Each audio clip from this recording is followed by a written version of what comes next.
Hello बच्चों, कैसे हैं आप लोग। बच्चों, आज यहाँ पर हम डिस्कस करेंगे मोस्ट डाउटफुल क्वेश्चन जो 24 तारीख को हुआ था, नीट टेस्ट। उसी की बात करने वाले हैं। तो आइए देखते हैं बच्चों। सबसे पहले हम लोग बात करेंगे क्वेश्चन नंबर 113। इस क्वेश्चन को बहुत सारे बच्चों ने गलत किया हुआ है। देखते हैं जरा क्वेश्चन में क्या पूछा गया है। Which one of the following amino acid are coded by only one codon. जरा बता दो, इसमें से कौन से अमीनो एसिड हैं जो केवल किसी एक कोडॉन से कोड होते हैं। तो बच्चों, हम सब जानते हैं कि जो हमारे पास AUG होता है, AUG इनिशिएटर कोडॉन, ये केवल एक अमीनो एसिड को कोड करता है, वो है मेथियोनीन। पता है। इसके अलावा UGG, अगर हम बात करें तो UGG ये भी केवल एक ही अमीनो एसिड को कोड करता है, वो है ट्रिप्टोफैन। तो दो है, एक हमारे पास अगर हम बात करेंगे मेथियोनीन और दूसरा हमारे पास क्या है, ट्रिप्टोफैन की बात करेंगे। तो बेटा इसमें जरा देखते हैं। तो मेथियोनीन को कोड किया जाएगा, इसको कोड करेगा AUG, AOG initiator codon, and tryptophan को कोड करेगा यहां पर UGG। इसके अलावा टायरोसिन एंड हिस्टिडीन, इनको बहुत सारे कोड्स करेंगे तो ये होंगे नहीं। तो A एंड B, अगर हम लोग बात करेंगे A एंड B, ये फर्स्ट आंसर अपना हो जाएगा। बच्चों, इसको अगर हम लोग बात कर रहे हैं, ये पेज नंबर 112 से एनसीईआरटी सेकेंड पेज नंबर 112 से पूछा गया है। और इस क्वेश्चन को कितने बच्चों ने गलत किया है इस टेस्ट में, तो 781 बच्चों ने इस क्वेश्चन को गलत किया, जबकि एक बहुत ही सिंपल और अच्छा क्वेश्चन था। चलिए नेक्स्ट क्वेश्चन की हम सब बात करते हैं बच्चों। नेक्स्ट क्वेश्चन की बात करते हैं। Next question number 117। Question number 117 है बच्चों, देखिए जरा। Total number of nucleosome are formed in human cell. कितने टोटल नंबर ऑफ न्यूक्लियोसोम पाए जाएंगे इन फॉर्म्ड सेल। तो जरा बताओ, अगर हम लोग बात कर रहे हैं तो हमारे पास जो डीएनए का लेंथ है वो 2.2 मीटर का होगा। तो जरा बता दो इसमें कितने नंबर ऑफ न्यूक्लियोसोम्स पाए जाते हैं। तो बेटा अगर हम लोग बात करें न्यूक्लियोसोम क्या है, सबसे पहले ये पता होना चाहिए। जो हिस्टोन प्रोटीन है, इस हिस्टोन प्रोटीन के चारों तरफ ये डीएनए इस तरीके से सर्कल करता है। तो अगर हम लोग बात कर रहे हैं यहां पर, एक सपोज करो यहां पर और हिस्टोन प्रोटीन है, इसको रेड से कर देते हैं और इसको फिर से ये इस तरीके से सर्कल कर रहा है। तो देखिए ये हमारे पास क्या है, हिस्टोन प्रोटीन है ना। तो इसी को हम लोग क्या बोलेंगे, हिस्टोन प्रोटीन बोल सकते हैं। तो मैंने आपसे कहा कि सर इसमें आपको बताना है कि पूरे लेंथ में कितने नंबर ऑफ, बोला जाएगा न्यूक्लियोसोम्स हैं, इसकी बात करना है। तो ये हमारे पास न्यूक्लियोसोम है जिसकी हम बात करने वाले हैं। तो एक में हमने पढ़ा है कि 200 बेस पेयर हमारे पास पाए जाते हैं। तो जरा बताओ टोटल कितने होंगे। तो हम सबको पता है कि अगर टोटल नंबर ऑफ न्यूक्लियोसोम निकालना है, टोटल नंबर ऑफ अगर हमें न्यूक्लियोसोम निकालना है तो हम क्या करेंगे बेटा यहां पर। तो यहां पर हम क्या करेंगे, तो यहां पर रखेंगे कि जरा बता दो, अगर हम लोग बात करें यहां पर क्या निकालेंगे, तो ये हमें पता चल जाएगा total number of base pair, total number of base pair in DNA upon 200 करके हम निकाल सकते हैं। तो total number of base pair कितने हैं डीएनए में हमारे पास, 6.6 इंटू 10 की पावर, अगर हम लोग बात करें total number of base pair, तो इसको ऐसे मेंशन कर सकते हैं, देख सकते हो आप, टोटल नंबर ऑफ 6.6 इंटू 10 की पावर 9 अपॉन 200। तो जरा बता दो यहां पर हम क्या बोल सकते हैं, 3.3 इंटू 10 की पावर 7। ये हमारे पास टोटल नंबर ऑफ न्यूक्लियोसोम्स आ जाएंगे, है ना। तो यहां पर अपना आंसर कौन सा हो जाएगा, ये 6.6 ये नहीं होगा, 3.39 ये नहीं होगा, 6.66 ये नहीं होगा, ये अपना आंसर हो जाएगा। कितने बच्चों ने इस क्वेश्चन को गलत किया है जरा ये देख लेते हैं। तो बेटा इस क्वेश्चन को 759 बच्चों ने गलत किया है। रॉन्ग कितने बच्चों ने किया है, 759 बच्चों ने गलत किया है। और एनसीईआरटी के पेज नंबर अगर हम लोग बात करें तो 99 से ये पूछा गया है, एनसी सेकेंड और पेज नंबर 99 से ये पूछा गया है। ठीक है, नेक्स्ट क्वेश्चन की बात हम लोग करेंगे। नेक्स्ट क्वेश्चन अपने पास ये है, चलिए क्वेश्चन नंबर 130 की बात करेंगे।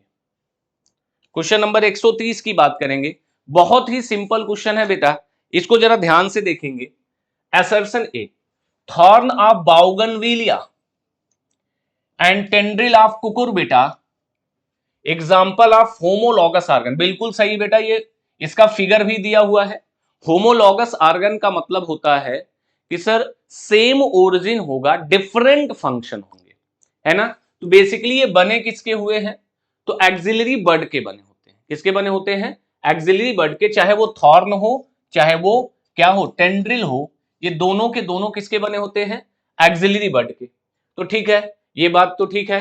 दूसरा, thorn of bougainvillea and tendril of cucurbita are modified leaf, क्या लीफ के बने हैं, नहीं, मैंने कहा किसके बने हैं, टेंड्रिल के। तो ए वाला अपना सही हो रहा है, बी वाला फॉल्स हो रहा है। तो बोथ ए एंड, बोला जाए ए एंड आर करके दिया है, R the true but R is not correct explanation. A is true but R is false, बिल्कुल सही है, ए सही है, आर फॉल्स है, क्योंकि यहां लीफ दिया है, यहां पर एक्सिलरी बर्ड होगा। ठीक है, चलो अब इस पर कितने बच्चों ने इसको बोला गया रॉन्ग किया है, तो 701 बच्चों ने इसको गलत किया है। 701 बच्चों ने इसको गलत किया है। ये एनसीईआरटी सेकंड और पेज नंबर की अगर हम लोग बात करें तो 131 से बनाया गया क्वेश्चन, 131 से ये आया हुआ क्वेश्चन है ना। इस तरीके से बहुत सिंपल क्वेश्चन लाइन उठा के बना दिया जाता है, बस आपको एनसीईआरटी की लाइनें बहुत ढंग से पढ़नी है, तो ये क्वेश्चन कभी भी आपका गलत नहीं होगा। चलिए नेक्स्ट आपके सामने ये रहा, किनारे कर देता हूं इसको। Which one of the following experiment in which radioactive elements compounds are use, बोला गया आपके सामने कुछ एक्सपेरिमेंट्स दिए हुए हैं, इनमें से पूछा गया किन किन एक्सपेरिमेंट में हमने यूज किया हुआ है रेडियो एक्टिव एलिमेंट्स, है ना। तो अगर हम लोग बात कर रहे हैं तो देखते हैं भाई, फेडरिक ग्रिफिथ एक्सपेरिमेंट, इन्होंने स्ट्रेप्टोकोकस निमोनी और माइस लिया था, तो इसमें नहीं देखा था।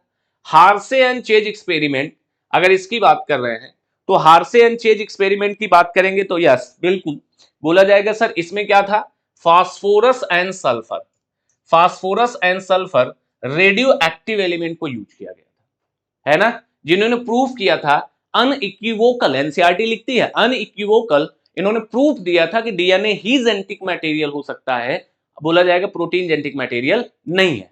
तो ये आपको पता है एनसीईआरटी में दिया गया है। मिसेल्सन एंड स्टाल की बात करेंगे तो ये नहीं होंगे, इनमें कोई यूज नहीं किया गया था। बट अगर टेलर की बात करें तो आपको पता है सेमी कंजर्वेटिव फाबाबीन्स पर दिया था, और इन्होंने क्या यूज किया था, थाइमिडीन, थाइमिडीन्स की बात करेंगे तो ये थाइमिडीन्स यूज किया गया था, टेलर साहब ने यूज किया था। तो दो लोगों ने किया था, किसने किसने भाई, बी और डी ने किया था। तो ऐसा कोई ऑप्शन है, yes B and D second option है, यही इसका हो जाएगा। 135 पेज नंबर से अगर हम बात कर रहे हैं, सॉरी जो 135 नंबर क्वेश्चन है, इसको कितने बच्चों ने रॉन्ग किया था इस 24 वाले टेस्ट में, अगर हम लोग देखें तो 684 बच्चों ने, 684, एक सिंपल सा क्वेश्चन 684 बच्चों ने गलत किया। एनसीईआरटी सेकंड के कई सारे पेजेस से मिला करके ये क्वेश्चन बनाए गए एक्सपेरिमेंट वाले, है ना। चलिए इसके आगे फिर बात करते हैं, next question, next question,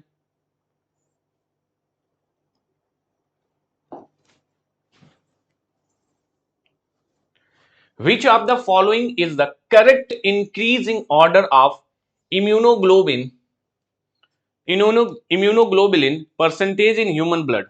basically आपको एंटीबॉडीज के करेक्ट ऑर्डर बताने हैं और बढ़ते हुए किनका अमाउंट सेल में ज्यादा होगा, किनका अमाउंट सेल में सबसे कम होगा, वो ऑर्डर अरेंज करना है। देखिए अगर हम लोग बात करें तो बेटा इस क्वेश्चन के बारे में एनसीईआरटी में नाम तो दिया गया है, वहां पर बताया गया जहां पर आप पढ़ते हो एक्वायर्ड इम्यूनिटी, है ना, उसमें पूरा प्रॉपर फिगर भी दिया गया है, और इसमें बताया गया कि बी लिम्फोसाइट प्रोड्यूस करती हैं एंटीबॉडी, टी लिम्फोसाइट हेल्प करती हैं। वहां पर दो के बारे में बेसिकली चर्चा की गई है, आईजीजी के बारे में और आईजीए के बारे में, है ना। तो अगर हम लोग बात करें और एलर्जी में आईजीई के बारे में, तो ध्यान से सुनना, कभी भी इसको याद करना हो तो गम दे से याद करना। कैसे? देखो, गम दे, इससे क्या समझ में आ रहा है?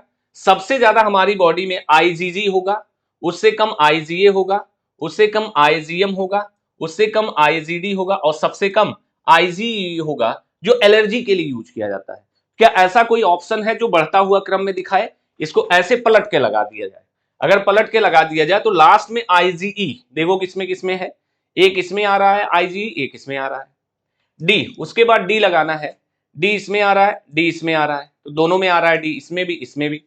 उसके बाद यम, अगर हम बात करें तो यहां पर यम आ रहा है, यहां पर ए आ रहा है, ए नहीं होगा, इसका मतलब आंसर हमारा कौन सा हो जाएगा? सेकंड। तो याद रखना, इसके लिए मैं याद कराता हूं, गम दे ये बोला जाएगा अमाउंट ऑफ एंटीबॉडीज की बात करते हैं। तो बॉडी फ्लूइड में सबसे ज्यादा जो एंटीबॉडी पाई जाती है वो बेसिकली कौन सी होती है? आईजीजी होती है ना।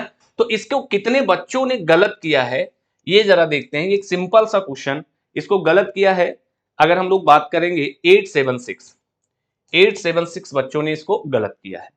चलिए next question, question number 154।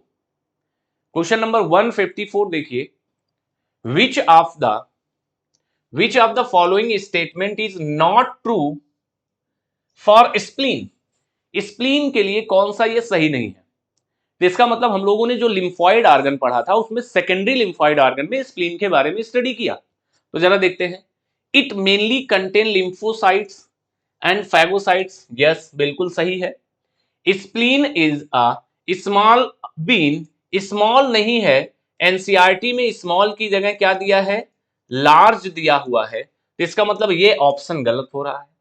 Spleen also has a large reservoir of erythrocyte, बिल्कुल सही है। It act as filter of the blood by trapping blood borne microorganism, बिल्कुल सही है। स्प्लीन को हम सब बोलते हैं ग्रेवयार्ड ऑफ आरबीसी, है ना।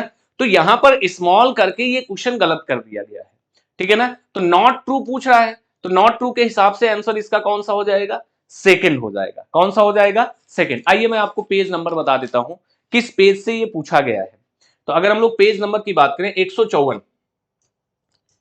एनसी सेकंड पेज नंबर 154 से ये पूछा गया है। अगर पूछें कितने बच्चों ने इस क्वेश्चन को रॉन्ग किया है, तो जरा ये देखना बच्चों, कितने बच्चों ने इसको गलत किया है? 690 बच्चों ने इस क्वेश्चन को गलत किया है, जबकि केवल यहां पर एक छोटा सा बदलाव किया गया, लार्ज की जगह स्मॉल कर दिया गया, बस, है ना। तो ऐसे क्वेश्चन से आप संभलें, ऐसे क्वेश्चन को आप गलत ना करें, बहुत केयरफुली लाइनों को पढ़ें एनसीईआरटी की और क्वेश्चन की प्रैक्टिस करते रहे, जिसकी न्यूलाइट आपको बहुत सारा क्वेश्चन इस तरीके से प्रैक्टिस करा रहा है जिससे आपका इंप्रूवमेंट बहुत ज्यादा होने वाला है। ठीक है बच्चों, इसके आगे फिर बात करते हैं। नेक्स्ट क्वेश्चन अपने पास है, अगर हम लोग बात करें नेक्स्ट क्वेश्चन 164 की बात हम लोग करेंगे। In antibody molecule disulphide bond are present between, antibody में पूछा गया कहां कहां पर आपने डाइसल्फाइड बॉन्ड की बात की। तो जरा बताइए, आपने एंटीबॉडी का कुछ ऐसा स्ट्रक्चर आपने पढ़ा होगा, एक सिंपल सा एक रफ स्ट्रक्चर में बना रहा हूं। ये हमारे पास क्या था? ये हमारे पास H2 है, हैवी चेन है, और इनके साथ ये क्या लगा हुआ है? लाइट चेन है। तो सोचो जरा, अगर हम लोग बात करें तो इनके इनके बीच में सल्फर बॉन्ड पाया गया, यहां पर ऐसा सल्फर बॉन्ड पाया गया, और इनके इनके बीच में भी सल्फर बॉन्ड पाया गया। इसका मतलब देखते हैं भाई क्या क्या है। तो अगर हम डाइसल्फाइड बॉन्ड की बात करेंगे, two heavy chain, yes, two heavy chain के बीच में पाया जा रहा है, तो ये तो बिल्कुल सही है। टू लाइट चेन नहीं पाया जाएगा, क्योंकि ये लाइट चेन अलग है, ये लाइट चेन यहां लगा हुआ है, तो इन दोनों के बीच में डाइसल्फाइड बॉन्ड प्रेजेंट नहीं होगा। ठीक है, चलो, तो इसका मतलब ये गलत हो गया। इसके आगे फिर बात कर रहे हैं हैवी एंड लाइट चेन। तो देखो बेटा, ये हैवी चेन है और ये हमारे पास क्या है? अगर हम लोग बात कर रहे हैं लाइट चेन की बात कर रहे हैं, लाइट चेन की बात कर रहे हैं। आज ये मार्कर बहुत जबरदस्त चल रहा है, दो दो कलर दे रहा है ना। चलो, तो इसमें भी होगा, तो जरा बता दो कौन कौन सा ए एंड सी, ऐसा कोई ऑप्शन है? यस, तो हमारे पास सी थर्ड ऑप्शन है, ए एंड सी में डाइसल्फाइड बॉन्ड्स आपको दिख जाएंगे, है ना। तो इसकी हम लोग बात करेंगे भाई। तो अगर हम लोग चर्चा करें इस पे किसने बच्चों ने गलत किया है, रॉन्ग किया है, तो रॉन्ग अगर हम बताएं कितने बच्चों ने किया है, तो लगभग बोला जाएगा 778 बच्चों ने, 778 बच्चों ने गलत किया है। ठीक है, एनसीईआरटी के अगर हम लोग बात करें पेज नंबर कितने से बना हुआ है, 151। तो यहां पर एनसी सेकेंड पेज नंबर 157 से बना हुआ है, 157 सॉरी 151 होगा, ये 151 होगा, पेज नंबर 151 से आया। ठीक है, एक सिंपल सा क्वेश्चन था, है ना, थोड़ा सा संभल के करना था, आसानी से चीजें आ जाती। नेक्स्ट 167 देखिए जरा क्या है, which one of the following is not a species of malaria causing Plasmodium. इनमें से कौन सा ऐसा बोला जाएगा, जितने दिए हुए हैं इनमें से कौन से प्लाज्मोडियम बोला जाएगा कि प्लाज्मोडियम के पार्ट नहीं है जो मलेरिया कॉज नहीं करते हैं। तो एनसीईआरटी ने क्या बताया है, हमने पढ़ा कि सर अगर हम लोग बात करेंगे तो सर फैल्सीपैरम कॉज करेगा, सोमनीफेरम नहीं करता है, बेलाडोना अश्वगंधा ये भी नहीं होगा, मलाई ये भी नहीं होगा। तो अगर हम लोग बात करें तो इसमें हमें मिल कौन सा रहा है यहां पर, तो देख लो जरा, फैल्सीपैरम हमें मिल रहा है। तो एक हमें यहां पर मिल रहा है कौन सा, फैल्सीपैरम, और पूछा गया not a species of malaria causing, कौन कौन नहीं है, तो बी सी और डी। तो बी सी और डी की बात करेंगे सेकंड, बट कौन कौन करता है ये हमें ध्यान रखना चाहिए। वाइवैक्स होगा, फैल्सीपैरम के अलावा एनसीईआरटी में वाइवैक्स दिया हुआ है, और कौन सा दिया हुआ है, मलेरियाई की बात करेंगे, मलेरिया की बात करें, ये कॉज करता है बेटा, है ना। तो ओवल भी एक होता है जो एनसीईआरटी में नहीं है, ओवल भी कॉज करता है, तो ये आपको ध्यान रखना है। हाँ, अब इस पे बात कर सकते हैं कि पेज नंबर 147 से ये क्वेश्चन आया हुआ है, एनसी सेकेंड पेज नंबर 147, कितने बच्चों ने इसको गलत किया है, ये जरा सुन। इस क्वेश्चन को गलत किया है 935 बच्चों ने, 935 बच्चों ने एक सिंपल सा क्वेश्चन गलत कर दिया है ना। तो केयरफुली भाई प्रैक्टिस करिए, ऐसे क्वेश्चंस गलत ना होने पाए, ये ध्यान रखिए। चलिए नेक्स्ट क्वेश्चन आपके सामने 172 यहां पर देखते हैं भाई, विच one of the following sequence was proposed by Darwin and Wallace for organic evolution. Organic evolution का बोला गया कि सर इनमें से कौन सा सीक्वेंस फॉलो किया था, कौन सा सीक्वेंस की बात की थी इन्होंने। तो जरा सुनना मेरी बात, अगर हम लोग बात करें सीक्वेंस की बात करें तो इन्होंने नेचुरल सिलेक्शन बताया था, है ना। तो यहां पर हम लोग इसकी बात करें गैलापागो आइसलैंड्स एंड अगर हम बात करें मलाय आर्कपेलागो की बात करें, ये दोनों लोगों ने अलग अलग जगहों पर गए और वहां पर कुछ बोला जाएगा स्पीशीज को देखा था और उसके बिहाफ पर इन्होंने नेचुरल सिलेक्शन को बताया था। तो आप कैसे याद करोगे, बोला जाएगा ओपीवीएन, ओपीवीएन आपको याद रहेगा, ओपीवीएन अगर ये आपको याद है तो आपको पता चल जाएगा। ओवर प्रोडक्शन की हम बात कर सकते हैं, किसकी बात कर सकते हैं, सबसे पहले ओवर प्रोडक्शन, फिर पॉपुलेशन, है ना, फिर वेरिएशन, फिर नेचुरल सिलेक्शन की बात करेंगे। तो जरा बताओ नेचुरल सिलेक्शन का मतलब जो फिट है ना, उस कंडीशन उस एनवायरनमेंट में फिट है, उसी में हम देख सकते हैं इवोल्यूशन। तो देखते हैं जरा भाई, क्या natural selection, variation, constituency of population, over, नहीं ये नहीं, variation, constituency, population size, over production and selection नहीं होगा, ये भी नहीं हो सकता है। ओवर प्रोडक्शन, कॉन्स्टेंसी या population size, variation and natural selection, ये इसका सीक्वेंस होता है। तो आंसर इसका यही हो जाएगा, थर्ड हो जाएगा। तो 172 की बात अगर हम लोग करें तो 128 पेज नंबर से पूछा गया, एनसी सेकेंड 128 पेज नंबर से ये क्वेश्चन से ये पेज नंबर 128 से बना हुआ क्वेश्चन है। अगर हम बात करें कितने लोगों ने गलत किया है तो 844 लोगों ने गलत किया है। तो रॉन्ग कितने लोगों ने किया है? 844 बच्चों ने इस क्वेश्चन को गलत किया है ना, इस क्वेश्चन को गलत किया है। ठीक है, अब इसके आगे चलते हैं। तो ये रहा आपकी इस क्वेश्चन का सॉल्यूशन। नेक्स्ट क्वेश्चन की तरफ मूव करते हैं। आपके सामने ये अगला क्वेश्चन है, ये आपके सामने अगला क्वेश्चन है भाई। चलो देखिए जरा क्या कहता है। For diagnosis of cancer x-rays are used in. बोला गया कि अगर हम डायग्नोसिस कर रहे हैं कैंसर का तो एक्सरे का इन तीनों में से किसमें हम यूज करते हैं। तो ध्यान से सुनिए, अगर हम कंप्यूटर टोमोग्राफी की बात करें तो यस, एक्सरेज यूज किया जाता है, बोला जाएगा। अगर हम एमआरआई की बात करें तो मैग्नेटिक इफेक्ट होता है यहां पर भाई, यहां पर क्या होता है? Magnetic effect. अगर हम बात करें स्ट्रॉन्ग मैग्नेटिक फील्ड होगा, तो यहां पर तो नहीं होगा, यहां पर क्या होगा? मैग्नेटिक फील्ड की बात करेंगे तो यहां पर ये नहीं हो सकता है। रेडियोग्राफी, यहां पर भी हम एक्स रेज यूज करते हैं, एक्स रेज यूज करते हैं। तो जरा बताओ, ये और ये हमारे पास हो जाएगा, बट ये वाला नहीं होगा।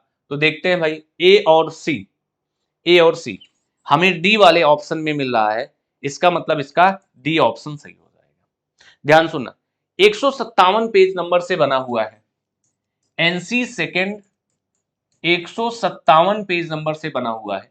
कितने बच्चों ने इस क्वेश्चन को गलत किया है? तो 770 बच्चों ने इस क्वेश्चन को रॉन्ग किया है। कितने बच्चों ने? 770 बच्चों ने इस क्वेश्चन को गलत किया है, जबकि एक सिंपल सा क्वेश्चन है, बेसिकली डायग्नोसिस ऑफ कैंसर्स की बात हम कर रहे थे, उसके लिए ये क्वेश्चन था। ठीक है,